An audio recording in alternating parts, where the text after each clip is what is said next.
नमस्कार विद्यार्थियों, study 29 academy के एक और नई वीडियो में आप सभी का स्वागत है। आज हम कक्षा 6 व 7 की गणित की कार्य पुस्तिका का आकलन 13 हल करेंगे। इस आकलन को समझने के लिए वीडियो को शुरू से लेकर अंत तक देखें और अपना कोई सुझाव हो तो कमेंट बॉक्स में जरूर लिखें। इसका पहला प्रश्न है, निम्न में से न्यून कोण है। तो न्यून कोण होता है वो 90 डिग्री से कम का कोण होता है। 0 डिग्री व 90 डिग्री के बीच का कोण होता है। तो यहाँ पर दो कोण है वो न्यून कोण होंगे। 30 डिग्री व 65 डिग्री वाला ऑप्शन इसमें सही हो जाएगा। दूसरा प्रश्न है, किसी रेखा के एक तरफ बनने वाले कोणों का योगफल होता है।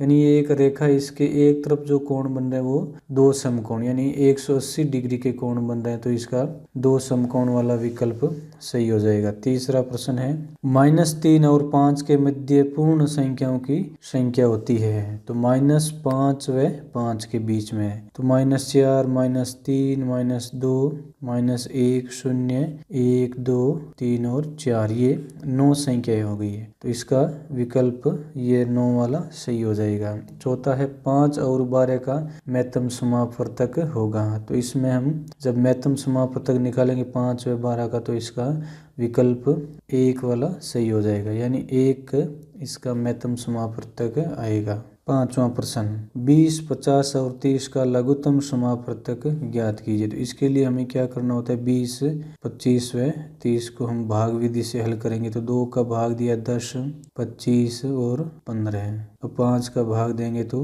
2, 5, 3। अब हमें गुणा करना है 20, 25 और 30 का लघुत्तम समापवर्तक बराबर 2 × 2 × 3 × 5 × 5। ये हम इनको लिख लेंगे। अब इनको जब हम गुणा करेंगे तो 2 को 2 से गुणा किया 4, 4 को 2 से गुणा किया, 4 को 3 से गुणा किया, 4 × 12, 12 को 5 से गुणा करेंगे, 12 × 5 = 60 और 60 को 5 से गुणा किया 300।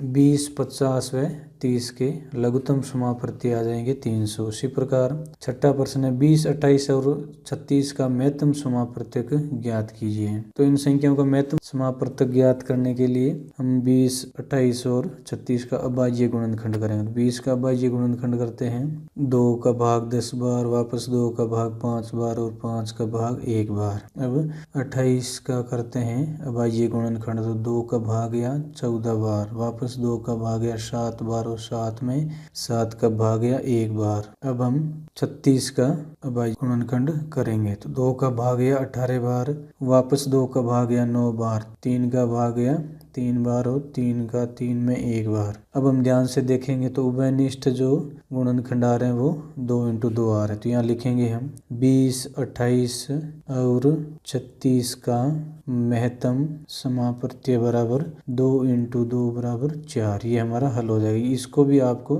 लिखना पड़ेगा अगर कॉपी में इसको हल कर रहे हैं। तो वर्कबुक में जगह कम होने के कारण आप इस प्रकार भी लिख सकते हैं। सातवां प्रश्न, 8, 10 और 12 से विभाजित 3 अंकों की सबसे बड़ी संख्या ज्ञात कीजिए। इसके लिए हम क्या करेंगे, सबसे पहले तो लघुत्तम समापवर्तक ज्ञात करेंगे। 8, 10 और 12 का लघुत्तम समापवर्तक निकालेंगे। तो 2 का भाग या 4, 5 और 6, वापस 2 का भाग या 2, 5 और 3। अब हम लिखेंगे यहाँ 8, 10 और 12 का लघुत्तम समापवर्तक बराबर 2 × 2 × 2 × 3 × 5। 2 को 2 से गुणा किया 4, 4 को 2 से गुणा किया 8, 8 को 3 से गुणा किया 8, 3, 24। 24 को जब हम 5 से गुणा करेंगे ये आ जाएंगे 120। अब हमें क्या करना है, 3 अंकों की सबसे बड़ी संख्या ज्ञात करनी है जो इनसे विभाजित हो। 3 अंकों की सबसे बड़ी संख्या होती है 999। अब हम 12 का पार्ट बोलेंगे जो 99 से।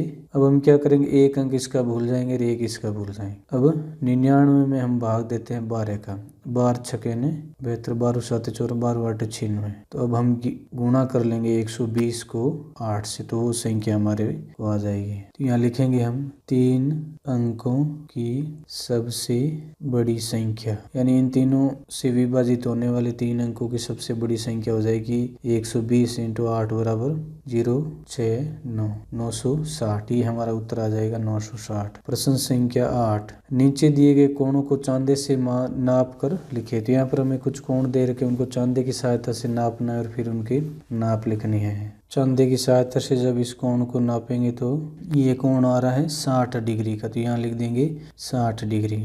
अब इस कोण को आप बिना नापे भी लिख सकते हैं, यानी एक सरल रेखा पर बनने वाला कोण है वो, एक सरल रेखा पर बनने वाला कोण 180 डिग्री का होता है, तो इसका माप आ जाएगा 180 डिग्री। अब प्रश्न संख्या 6, नीचे दिए गए कोणों को चांदे की सहायता से बनाए। तो 45 डिग्री का कोण हमें चांदे की सहायता से बनाना है। सबसे पहले हमें एक रेखा खींच लेंगे, सबसे पहले हम एक सीधा रेखाखंड खींच लेते हैं। अब चांदे की सहायता से इसमें नाप कर 45 डिग्री का कोण बनाएंगे। यहाँ पर 45 डिग्री का जो कोण बनेगा वो इस जगह पर बनेगा। पेंसिल व स्केल की सहायता से आपको एक सीधी लाइन ऐसे बना देनी है। ये जो कोण बनाइए 45 डिग्री का कोण हो जाएगा। अब हमें बनाना है 75 डिग्री का कोण। चांदे से नाप कर 75 डिग्री का कोण बनाएंगे हम। अब ध्यान से देखेंगे तो जो 75 डिग्री आ रहा है वो यहाँ पर आ रहा है। ये चिन्ह लगा लिया हमने। अब सीधी एक रेखा खींच देंगे जो इस लगाए गए चिन्ह से होकर गुजरेगी। अब ये जो कोण बन रहा है ये 75 डिग्री का कोण बन जाएगा।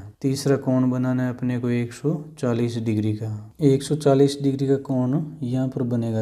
आप ध्यान से देखोगे तो यहाँ 140 डिग्री है, तो ये इस जगह पर 140 डिग्री का कोण बन जाएगा। अब चांदे को साइड में कर आप इधर से एक सीधी रेखा खींच के 140 डिग्री का कोण बना लेंगे। ये जो कोण बन रहा है ये 140 डिग्री का कोण बन रहा है। तो इस प्रकार इस वीडियो में हमने आकलन 13 को हल किया। अगले वीडियो में हम अगला कार्यपत्रक हल करेंगे। वीडियो अगर उपयोगी लगा हो तो इसको लाइक करें और अपने दोस्तों में शेयर करें। चैनल पर पहली बार हैं तो चैनल को सब्सक्राइब कर ले ताकि आने वाले वीडियो के नोटिफिकेशन आपको समय पर मिल सकें। वीडियो को पूरा देखने के लिए आपका बहुत बहुत धन्यवाद।